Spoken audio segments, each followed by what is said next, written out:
Genesis chapter 11, the Tower of Babel and the beginning of Abram's story.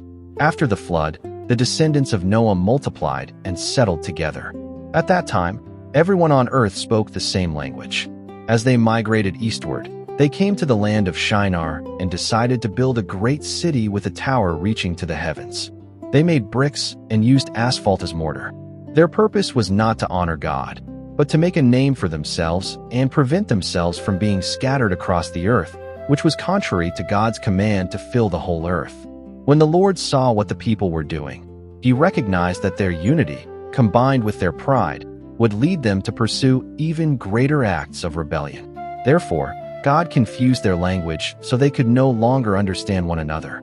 As a result, the construction of the city and tower came to an end, and the people were scattered throughout the earth.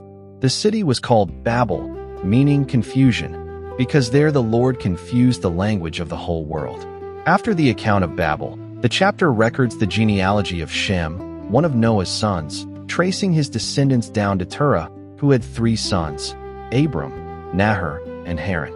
Haran died before his father and left behind a son named Lot. Abram married Sarai, but she was unable to have children. Terah took his family from Ur of the Chaldeans with the intention of traveling to the land of Canaan. However, they stopped in Haran, where Terah remained until his death.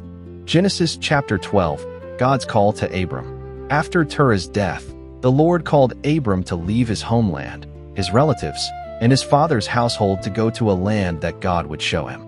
God promised to make Abram into a great nation, bless him, make his name great, and make him a blessing to others.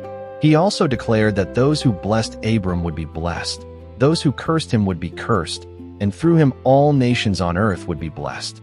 At the age of 75, Abram obeyed God's command. He took Sarai, his wife, Lot his nephew, their servants, and all their possessions and traveled to the land of Canaan. When they arrived at Shechem, the Lord appeared to Abram and promised that this land would one day belong to his descendants. In response, Abram built an altar to worship the Lord. He later traveled near Bethel, where he built another altar and called upon the name of the Lord. A severe famine then struck the land, forcing Abram to go to Egypt.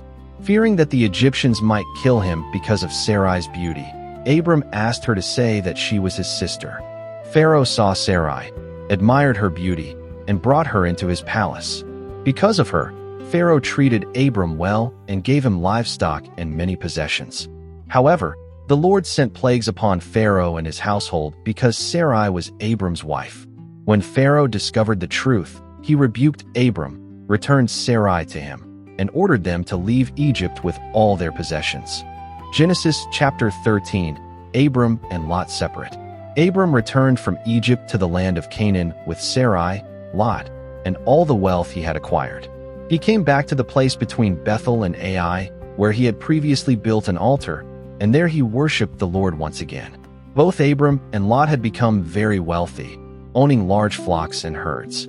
The land could no longer support both families living together, and conflicts arose between their shepherds over grazing land. Wanting to preserve peace, Abram suggested that they separate. Although Abram was older, he generously allowed Lot to choose whichever land he preferred. Abram said that if Lot chose the left, he would go to the right, and if Lot chose the right, he would go to the left. Lot looked over the Jordan Valley and saw that it was fertile and well-watered, like the garden of the Lord and the land of Egypt. He chose the entire Jordan plain and settled near the city of Sodom, even though the people of Sodom were extremely wicked and sinful before the Lord. After Lot had separated from him, the Lord spoke to Abram once again. God told him to look in every direction, promising that all the land he could see would belong to him and to his descendants forever. God also promised that Abram's descendants would become as numerous as the dust of the earth. Abram then moved to the oak trees of Mamre near Hebron, where he built another altar to worship the Lord. Overall summary of Genesis 11 to 13. Genesis 11 describes humanity's pride at the Tower of Babel, where God confused their language and scattered them across the earth. The chapter concludes by introducing the family line that leads to Abram. Genesis 12 marks the beginning of Abram's journey of faith. God called him to leave everything familiar and promised to bless him, and make him the father of a great nation. Although Abram made a serious mistake in Egypt by hiding the truth about Sarai, God remained faithful and protected both Abram and his covenant. Genesis 13 highlights Abram's humility and generosity when he allowed Lot to choose the better land first.